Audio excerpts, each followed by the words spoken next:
ಈಗ ಇರ್ತಕ್ಕಂಥ ಅಧಿಕಾರಿಗಳು ಸಸ್ಪೆಂಡ್ ಆಗ್ಬೇಕು. ಈಗ ಇಲ್ಲಿ ಬಂದಿರ್ತಕ್ಕಂಥ ಒಬ್ಬ ಆಫೀಸರು ನಮ್ಮ ಗಮನಕ್ಕೆ ಬರದೇನೆ ಹೋಗಿ ಅಲ್ಲೆಲ್ಲೋ ಏನೋ ಮಾಡಿಕೊಂಡು ವ್ಯಾಪಾರ ಮಾಡಿಕೊಂಡು ಮಾಡಿಸ್ಕೊಂಡ್ಬಂದು ಕೋರ್ಟ್ಗೆ ಹೋಗಿ ಉಳ್ಕೊಳ್ಳಿ ನೋಡೋಣ, ಅವನಿಗೆ ತಾಕತ್ತಿದ್ರೆ ಉಳ್ಕೊಳ್ಳಿ. ಇಲ್ಲಿ ಸತ್ಯಾಗ್ರಹ ಮಾಡ್ತೀವಿ ಮುಂದಿನ ದಿನಗಳಲ್ಲಿ. ಪ್ರಾಮಾಣಿಕವಾಗಿ ಬಂದಂತ ವ್ಯಕ್ತಿ ಮೇಲೆ ಗದಪ್ರಹಾರ ಮಾಡಿ ಟ್ರಾನ್ಸ್ಫರ್ ಮಾಡಿಸ್ಕೊಂಡ್ಬಂದು ಹೇಳಿ. ಇಷ್ಟು ಬ್ರಹ್ಮಾಂಡ ಭ್ರಷ್ಟಾಚಾರ ನಾವೆಲ್ಲೂ ನೋಡ್ಲಿಲ್ಲ.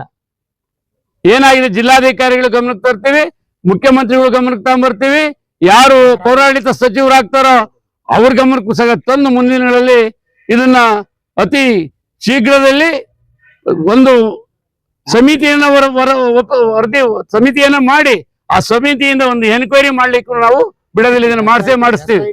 SIT ಕೊಟ್ಬಿಟ್ಟು ಆಗ್ಲಿ. ಇದು ಏನು ಬಡವರು ಕಟ್ಟಂತ ಟ್ಯಾಕ್ಸ್ ನ ಈ ತರ ದರೋಡೆನ ಮಾಡೋದು ಇವರು. ಎಲ್ಲ ಕಳ್ಳರು ರಾತ್ರಿ ಹೊತ್ತು ದರೋಡೆ ಮಾಡಿ ಇವ್ರು ಹಗಲತ್ತೇ ದರೋಡೆ ಮಾಡ್ತಾರಲ್ಲ. ಈ ಪಟ್ಟಣ ಪಂಚಾಯತಿ ಸದಸ್ಯ ಅಧಿಕಾರಿಗಳಿರ್ಬಹುದು, ಜನಪ್ರತಿನಿಧಿಗಳಿರ್ಬಹುದು, ಹೇಳಿ ರಾತ್ರಿ 8 ಗಂಟೆ 10 ಗಂಟೆ ತನಕ ಕಚೇರಿ ತೆಗೆದು ಅವ್ಯವಹಾರ ಮಾಡೋದು ಇವರು. ಅದರಿಂದ ಕೂಲಂಕುಷವಾಗಿ ಸಾರ್ವಜನಿಕರ ಕಾರಣ ಪೋಲಾಗಬಾರ್ದು, ಸಾರ್ವಜನಿಕರಿಗೆ ನ್ಯಾಯ ಸಿಗ್ಬೇಕು.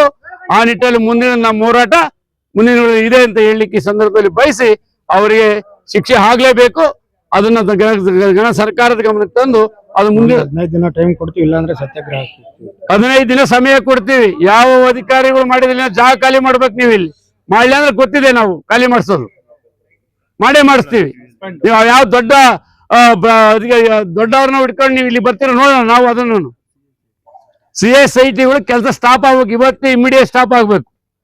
ಮುಂದೆ ಏನು CSIT ಅಂದ್ರೆ ಮೊದಲನೇದಾಗಿ ಏನಾದ್ರೂ ಪಟ್ಟಣ ಪಂಚಾಯತಿಗೆ ಹಣಕಾಸಿನ ಕೊರತೆ ಇದ್ರೆ ಅದನ್ನ ಹರಾಜು ಹಾಕ್ಬಿಟ್ಟು ಪಟ್ಟಣ ಪಂಚಾಯತಿಗೆ ಅಭಿವೃದ್ಧಿಗೆ ಹಣವನ್ನು ತಗೊಳ್ಬೇಕಾಗ್ತದೆ.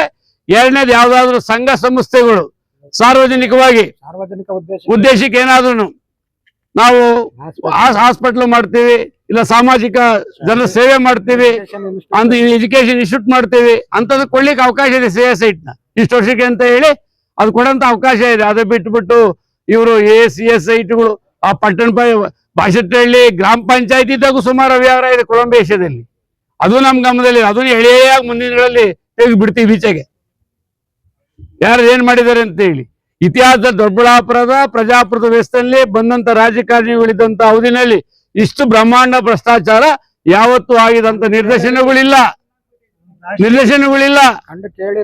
ಕಂಡು ಕೇಳಿರ್ಲಿಲ್ಲ ನಾವು.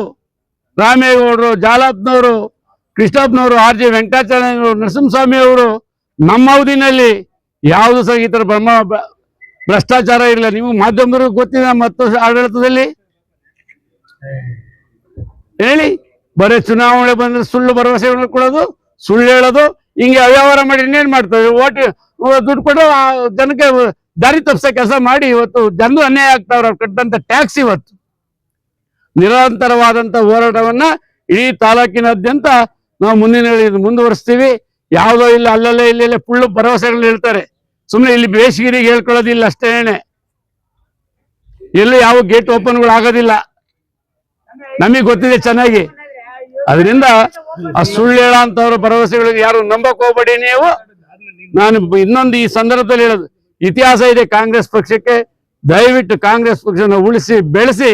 ಯಾರು ತಾಲೂಕಲ್ಲಿ ನೀವು ಆರಿಸಿದ ಜನಪ್ರತಿನಿಧಿ ಕಾನೂನುಬದ್ಧವಾಗಿ ಕೆಲಸ ಮಾಡ್ತಾ ಅಂತ ಜನಪ್ರತಿನಿಧಿಗೆ ನಿಮ್ಮ ಆಶೀರ್ವಾದ ಇರ್ಲಿ ಅಂತ ಈ ಸಂದರ್ಭದಲ್ಲಿ ಹೇಳಿ ನನ್ನ ಮಾತನ್ನ ಮುಗಿಸ್ತೀನಿ.